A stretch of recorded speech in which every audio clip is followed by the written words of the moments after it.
Hi, everyone. So I'm recording this as a live. And I guess if you don't know me or you don't know much about our farm, my name's Jessica McNamara, and our farm name is Aesthetic Equine. And our focus has mostly been related to Morgan and Andalusian horses. So we are not like a training barn or a boarding barn. We run our farm very much so related to the production side of horses. So it's a little different than what you might see on other things. And I thought today I would just kind of share a little bit about what options we offer for our stallions and some definitions that sometimes we get from people. So one of the services at our farm, we obviously sometimes sell prospects or foals, but we also offer a variety of stallions. So if you've seen our page or followed some of our horses, you will see that some of them are stallions. So with our stallions, what we do is we have used them in the past for our own mare herd. And since making some choices and reflecting on decisions and downsizing our mare herd, we still have many of the stallions and we offer them to outside mares. So these stallions sometimes are used for showing, sometimes they're used for breed promotion events, sometimes they're used for breeding of our own horses. And then thirdly, definitely not lastly, because it's sometimes for certain years or certain stallions that can be a big part of their yearly goals and things that we plan for them, is breeding to outside mares. So when I say outside mares, that means that somebody else reaches out to us, agrees to a contract for breeding. And if you know a lot about horses, some of this at the beginning might sound a little bit vague. Some of the definitions I'm going to go through might be things you already know. But I wanted to share, just to kind of share what we offer and maybe even highlight we've added a few options on some of our stallions. So one of the things that we started when we were breeding was live cover. So people would contact us and create a contract to bring their mare to our facility and do a live cover. So in that case, we had the stallion and the mare in direct contact, and that's how the breeding occurred. There wasn't, unless they paid for outside services, there wasn't a lot involved in timing from a vet clinic. They maybe came in with an ultrasound to know where that mare was at in her cycle. But a lot of times they would be here and we would breed that mare every other day, typically 5 to 9 days, I would say is pretty normal. Every mare is a little bit different. Some have just different cycles. Some also have different behaviors. So with the fact of this was direct contact, it is something we really limit now. And there's a few reasons. And I know some people maybe think like cost-wise, it could be cheaper. So that might be a benefit to live cover. You might end up with fewer costs for your mare if you exclude some of those veterinary inclusions. But truthfully, if your mare isn't cycling normal or you end up coming back several times, you still might be paying quite a bit for daycare for your mare. So it's not that it's free. It's not like you just pay the breeding fee and then there are no costs associated with it. But sometimes it can limit that interactive additional fees or additional steps that you might take through a clinic. That can sometimes cost more, but again, that's not always the deciding factor. But those mares would stay here and then we would breed live cover. And when they showed or stopped showing signs of being in heat, that mare would go home. And so as I was saying, those were some of the positive things. There would also be some reasons that we're slowly doing less and less of that. And a lot of it really comes down to safety. So this having contact with two very large animals sometimes is just inherently dangerous. It could be dangerous for the handler. It can also be dangerous for the mare. It could also be dangerous for the stallion. So one reason that we have done less and less of this every year and really tried to equip ourselves to work with options to offer mare owners is basically boiling down to the safety of it. At our farm, so there are some farms that still, this is a very common practice. There might be even some breeds that, require different forms of breeding, and some would even swing the opposite way where they're never do any direct breeding of like horse to horse. So it's a lot more involved with the vet clinic. But this is kind of where we're at with our farm. So that first is what we call live cover. So that actually means the mare's coming to our facility. The horses have direct contact while that mare is in heat, both of them while being handled. We don't turn them loose together in a pasture. We don't turn them loose together in a pen while that mare is here. It's always a planned interaction and with handlers on site. So that's kind of the most, I want to say, old school or most basic breeding option that we offer. Currently, we're looking at doing that later in the summer for mare owners that maybe still prefer that. Maybe there is something else going on with that mare that would cause that to be the only option they have. And what we're going to start to do is to schedule that out later in the season so that it would complement and not overtake some of the other options that people want or prefer, or even that we are going to direct more people towards.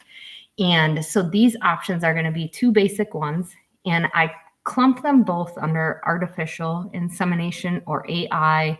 I know, like, it's almost ironic the last few years with everyone talking more about AI just in education and social media and interactions, is to a lot of people who have animals, I'm sure they snicker a little bit because that means something totally different, yet we've always abbreviated that way.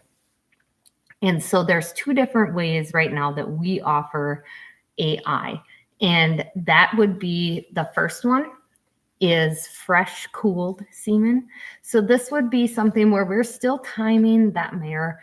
You're still getting minimally processed semen to that mare, and then another person is utilizing that and inseminating the mare. So both on the stallion side of things and the mare side of things, there's no direct contact between the two animals, yet we really aren't processing or altering things too much.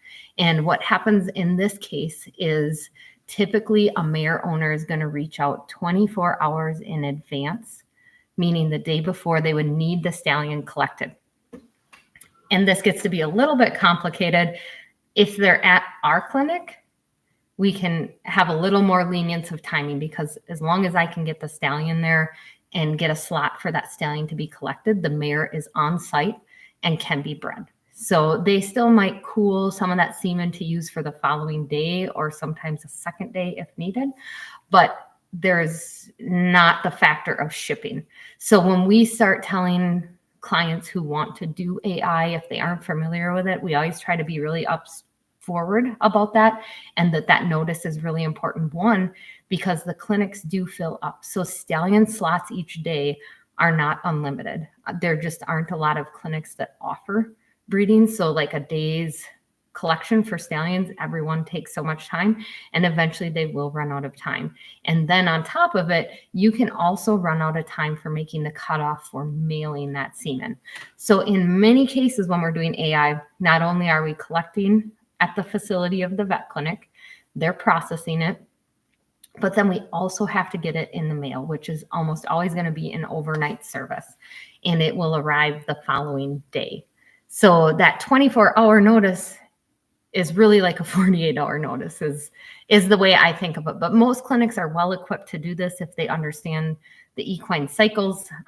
There can always be things when it comes to this, like unknowns, and there could be with live cover too. But some of the unknowns might be, let's say something happens to the stallion that day and we are not able to collect them. That's not very common, but sometimes it can happen. You know, was there an injury? Did something just, the stallion's not cooperating with us that day. We can't get them to mount. We can't get them to be collected. And again, that's usually the least of the concerns. But then secondly, you know, is that collection going to be good, and how many breedings can we dose out? We try not to double book, or even, especially like multiple book mares at the same timing, because we don't want to ever short cell numbers. So when we get a collection, there's a certain amount of cells. Each stallion is different. And then of those cells, there's even motility percent. So the semen cells that appear to be healthy and moving correctly are counted and evaluated. When we start to ship that semen and process it, that number is going to continue to go down with each day and each step involved. So we want to be sure that that quality collection is actually there, and then that the processing happens. And after that, we still have to figure out, could there be any issues when shipping? Does something get lost in the mail? Did a deadline not get made for the cutoff? Whatever it might be. So communication starts to become more and more important in this, but a lot of times we are taking out a lot of those potential hazard. The interactions that I say, are just becoming more of a liability and more dangerous with the technology we have, is that you start to weigh some of these, and oftentimes these things can go very smoothly when you start to do AI. You just want to be sure that both clinics and communication is very clear. And then that you do know, just like in a live cover, these are animals. So things could be unpredictable. You might have a mare that's tracking and setting up perfectly. She's clean and ready to be bred. And for whatever reason, we ship out the semen and you bring her back for breeding the next day and they're like, oh man, her egg size is smaller.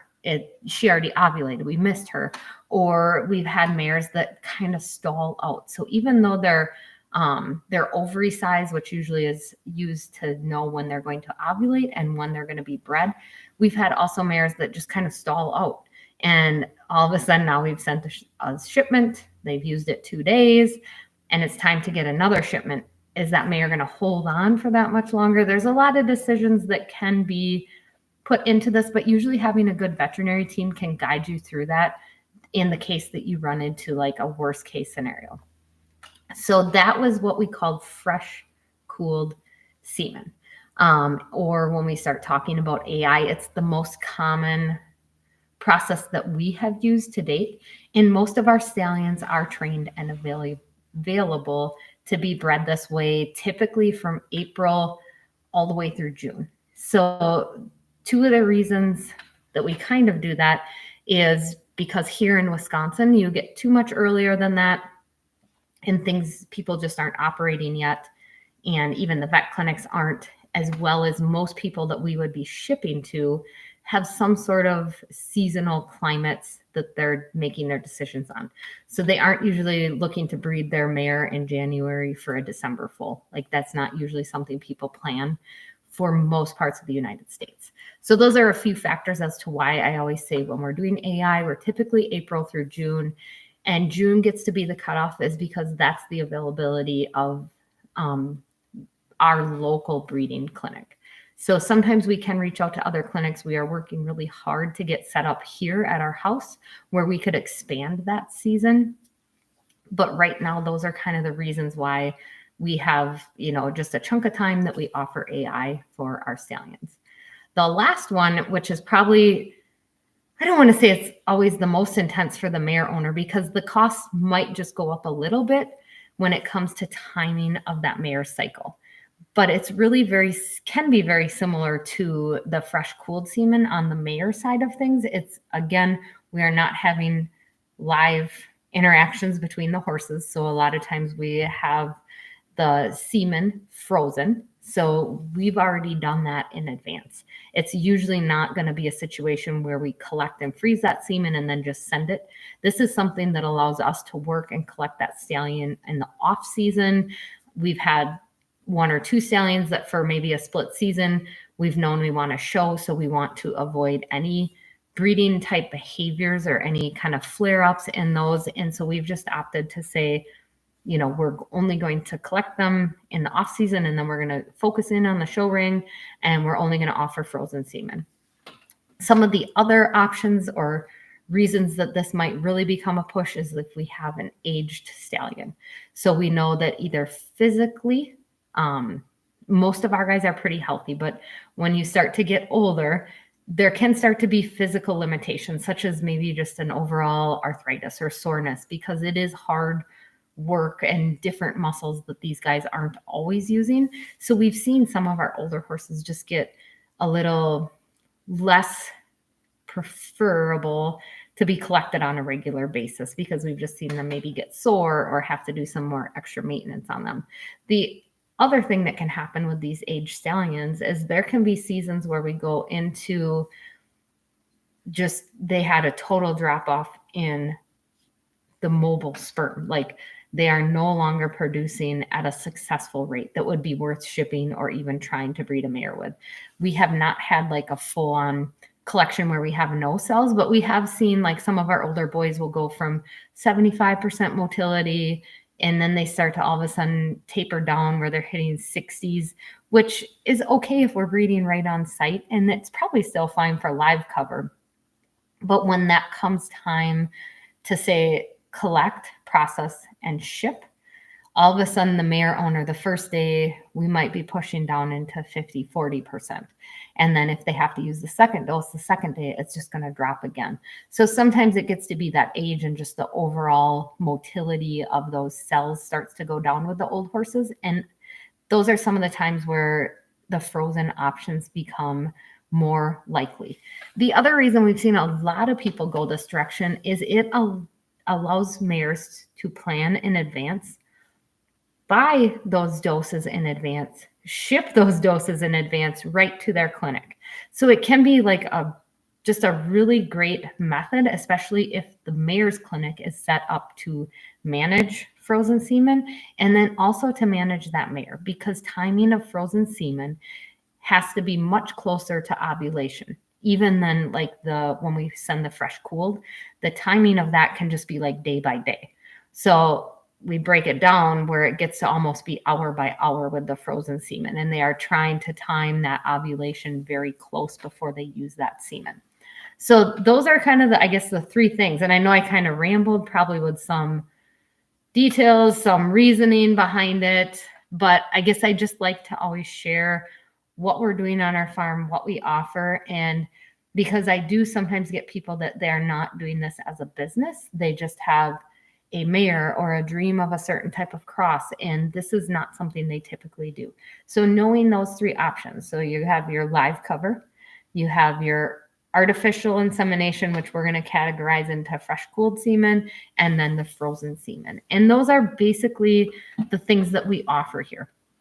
When we first started, we were definitely doing more live cover.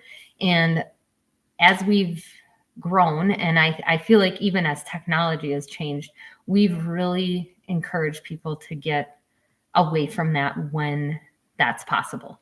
And then discussing what your clinic has and then making a decision going forward. So if your clinic, if they don't deal with horses much, you may have to end up going somewhere and boarding a mare for breeding. And we've done that even with our own mares when we've looked to outside stallions. And,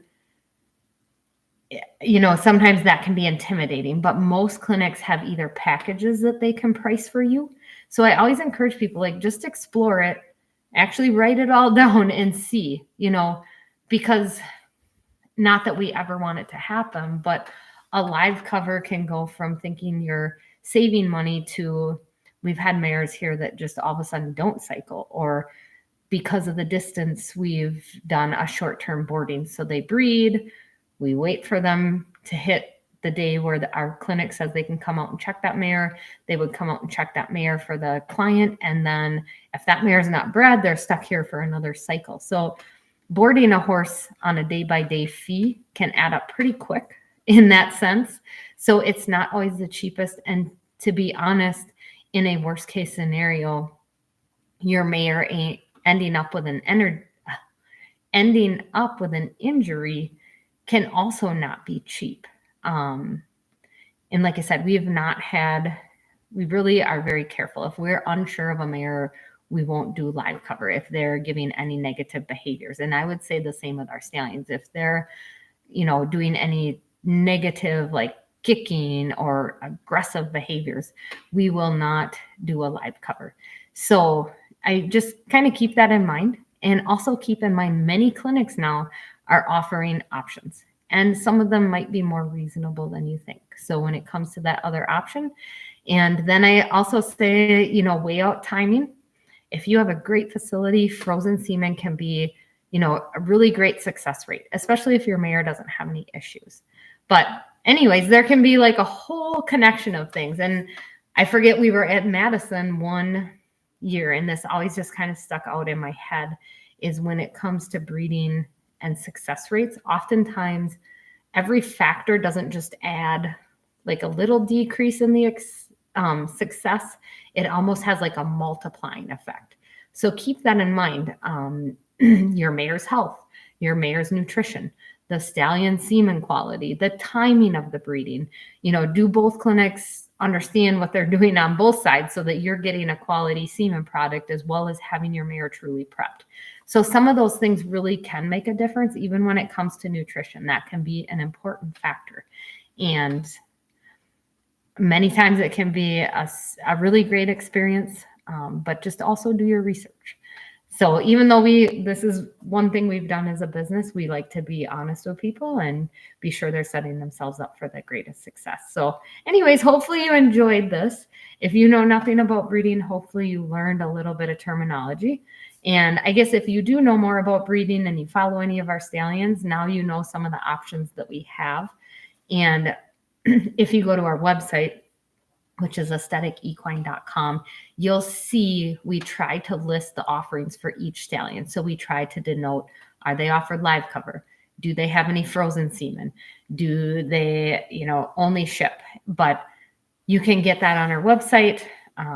We currently have, I think, 6 offerings. So we only have Andalusians and Morgans currently. We have a younger paint coming up and one younger Morgan that will join the crowd, but a few of our boys are pretty old. So we try to limit what they're doing anyways and have some backup plans. But anyways, hopefully you enjoyed this. Hopefully you learned a little something. Feel free to reach out to us too with questions, as I always am happy to share good, bad experiences, things to even ask your vet clinic or things to ask yourself as a mare owner, as those can sometimes be important versus us just pushing to get you to have a breeding fee or to, sway you to do something that maybe wasn't right for you anyways, or you weren't sure about the process. And all of a sudden you've gotten yourself into a situation you're not sure of. So I hope that you have a great rest of the day.